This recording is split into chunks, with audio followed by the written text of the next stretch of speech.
Maurten have a new product out called Solid, and it comes in two varieties, Original and Cocoa. It's a deviation away from the norm for them, as it's 0% hydrogel but 100% Maurten. So they have a new solid bar on the market, which they say is a performance-focused oat and rice-based chewable. It's a fast and light, carbohydrate-rich, low-fiber fuel source, and it's got a lot of hype. Naturally, I wanted to get my hands on it to see what I thought, how it stacks up to their previous nutrition products, and whether it's something that I would recommend to athletes. So what is up, nutrition nerds, and welcome to another video. If you're new here, then my name is James, and I'm a sport nutritionist who also races in triathlon. Maurten coming out with these bars was a super interesting one for me. I've previously reviewed their hydrogel range and have been a big fan, and actually now use it in my triathlon, so I was keen to try this out. For transparency, I'm not affiliated or sponsored by Maurten in any way, and I buy all the products I test and review with my own money so that I can do as unbiased a review as possible. If you're on this video, you probably know this already, but Maurten are famous for sports nutrition that use hydrogel technology. They claim it's better on your stomach and helps improve performance, and their products are used by incredible athletes like Jan Frodeno, Christian Blumenfeld, and Eliud Kipchoge, just to name a few. It's interesting to see them come out with a non-hydrogel product when that's what they became famous for and seem to do so well. But given what they've said on their website, I suspect they've had or seen enough demand for a solid product to make this viable. We'll talk about the potential uses for it and whether it really fits into a nutrition plan later on in the video. So Maurten Solid comes in two flavors, Original and Cocoa. Both of them are tasty, but I think the Original is my favorite. They're both sweet, but not unpleasantly so, and they're nice to eat. They're really quite dense though, so are quite chewy. Quite chewy. We'll talk about this later on too, but you have to put in a bit of effort into eating them, and they certainly live up to their name. As they are sugary, they're quite sticky too, and you wouldn't want to just be holding them without the packet, so that's something to bear in mind. Size-wise, they're a little bit bigger than their gels, and they're not particularly thick, so they will still fit nicely into something like the top tube of a bike or the pocket of a cycling jersey. If you buy directly from Maurten, they cost £30 for a box of 12, which is £2.50 per bar.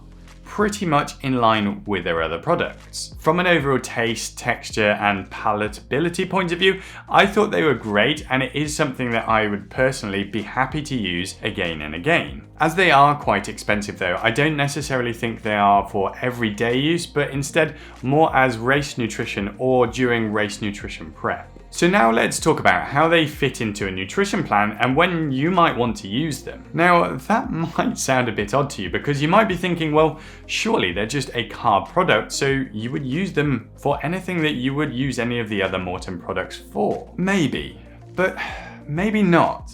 See, the big thing here is that it is solid food. And historically, I've not been quite as big a fan of bars as something like gels or liquids. Solids have been shown to have a higher incidence rate or severity in terms of gastrointestinal symptoms compared to gels or liquids, which means they might not be as useful for racing because of the risk of causing tummy upset. Because of this, I would usually advise preferentially using gels or liquids for racing because they're generally tolerated better than solids. With solid foods, you usually get higher amounts of protein, fat, and fiber, all nutrients which contribute to GI upset, hence it's much better with gels and liquids. So I wanted to know whether I would still feel the same way when it came to the Maurten bar because of just how good I thought their hydrogel products were. Is this a revolutionary product that puts it in the same sort of category now as the gels and liquids? So I thought it would be useful to see how the nutritional data of Maurten Solid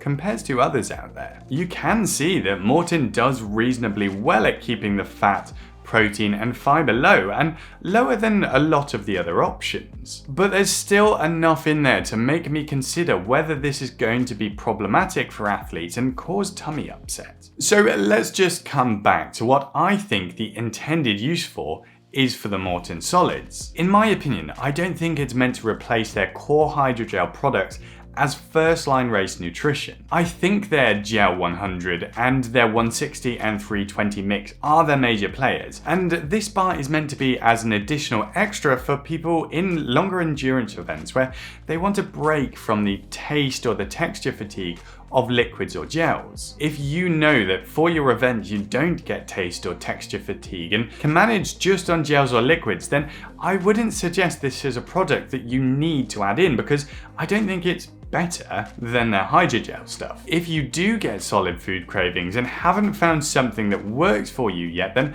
I think this could be a great addition. I don't think it's revolutionary like their hydrogel products, but I think it could be a solid addition to a nutrition plan. Do you see what I did there?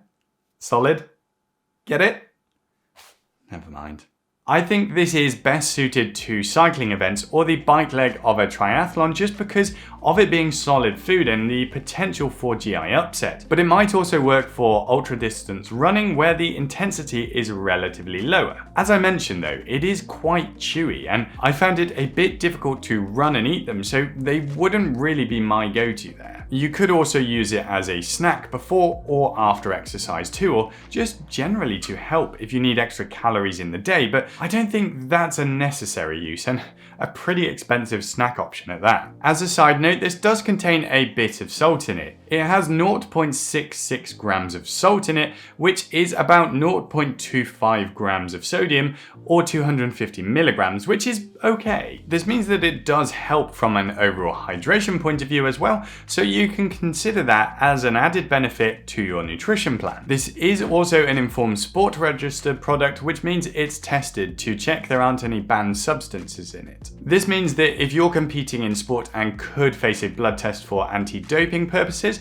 this should mean that you're at a much lower likelihood of running into any trouble associated with that. Overall, I think this is a great product, and I'm sure there will be a lot of athletes out there who are pleased to see it. I think it could be a great addition to a lot of nutrition plans if you're someone who does need solid food somewhere in it. As always, it's worth testing it to make sure that you get on okay with it and it's something that you're happy to eat during racing. If you've tried them, then I'd love to know what you think, so let me know in the comments. And if you're new to Maurten products and want to watch my review on them, I've put the video here for you along with another one that you might find useful. Now otherwise, have fun with your training and racing, and I'll catch you next time.